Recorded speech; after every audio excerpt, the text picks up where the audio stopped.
This is to supplement my listing on eBay for my Sphere stroke Atlas lathe. So this is quite rare. This came from a deceased gentleman who died some 10 years ago, just a couple of 100 yards down the road from me. He was a motorcyclist and a shooter, and I'm a motorcyclist and a shooter, so I got it, and it's very, very, very reluctantly for sale. The reason why, I need more room, and I have this on the other side, a 13-inch South Bends. So I like my American vintage lathes. So this comes with the VFR, with the DRO. You've got a speed indicator. You've got a remote control up here, which I just use for there. So you've got a 5-inch 3-jaw TOS chuck with an adjustable back plate that the previous gentleman made. He made the stop here. You've also got a 6-inch TOS 3-jaw, a Pratt 4-jaw, various back plates, a collet holder. It's got to be clocked in, and this is it. It wasn't running. It was about 4 or 5 mil out, so needs playing with. Full set of change wheels with the necessary spacers. The 6-inch chuck comes with the 2 sets of jaws. The 5-inch comes with 2 sets and a soft. I presume they're soft if they came with it, so I presume they're soft. Pretty new motor, 3-phase, obviously. That's just to confirm that is a single to 3-phase converter, so it can work off. I just have it plugged in over here, plugged into an adapter. The electricians don't scream with horror, please. I know. Quick change. Tool post with 2 chucks. This is the thing that really got me excited. So we got this. So we got a quick change head. It's got a crack here. I don't know whether you can see it. It's loose, a little bit loose on there, but obviously that goes when you tighten it up. But it goes that way, and it doesn't alter the accuracy of drilling, etc., because it just alters just a bit of slackness in the keyway. So realistically, I think, in fact, I've just seen it, I've just noticed there's an adjustable screw under there, so that just needs a bit of adjusting and playing with. And he's got the end stop, and this thing, which is good for drilling because you can feel it go in. I've got a original one. This didn't come from this machine. I'm guessing that this paint might be original. I don't know. It's difficult to tell.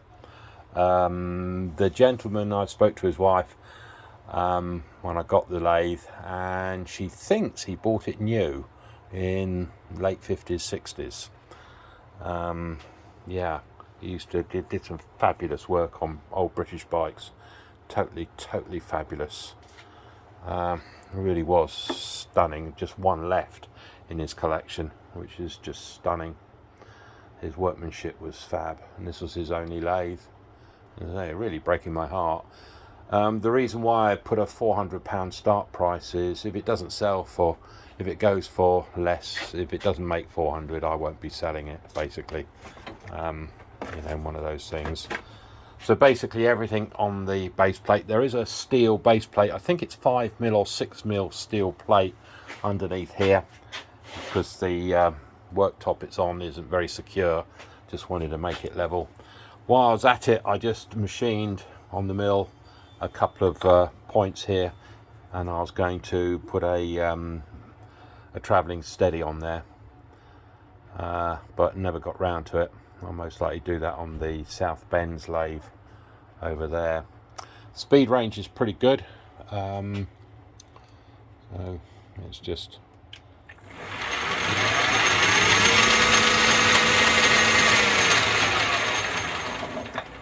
So that's just on the varied drive, so it goes up to about 17.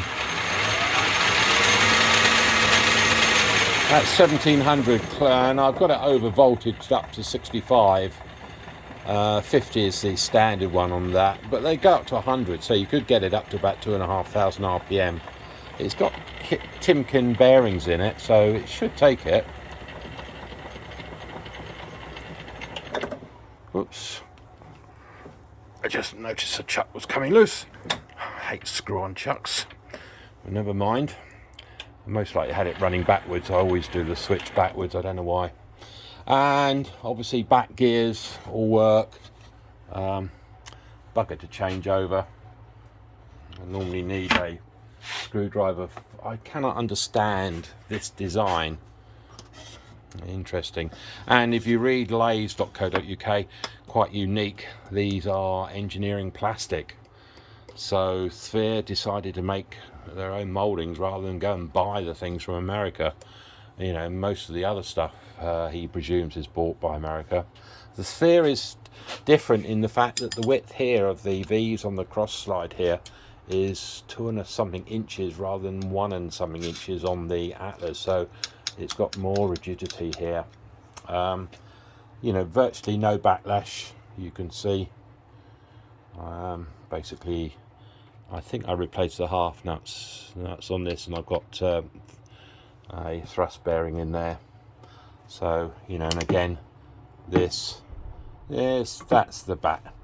That is the backlash. That's it. You know, but that's not too. If you notice, it's difficult to see me moving the hand and that, and obviously here. See if I can get the. So I suppose it's that.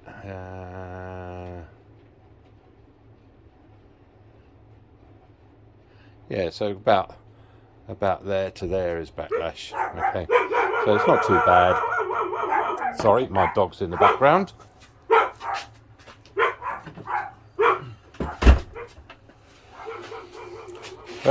What else can I tell you? Yeah. As I said, break my heart, really. Any more information you can get off lathes.co.uk. It's a good, accurate lathe. If you spend an hour levelling it, you know, I've got shims. You can just see shims under here. Bench isn't as level as it could be, so I've had to shim it and bolt it down. Does some good work.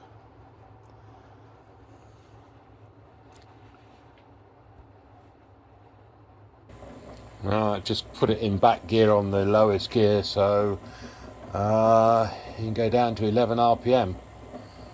So that's pretty good, I suppose. So there it is, running in back gear.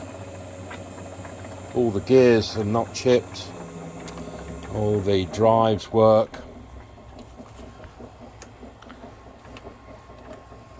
Let me just.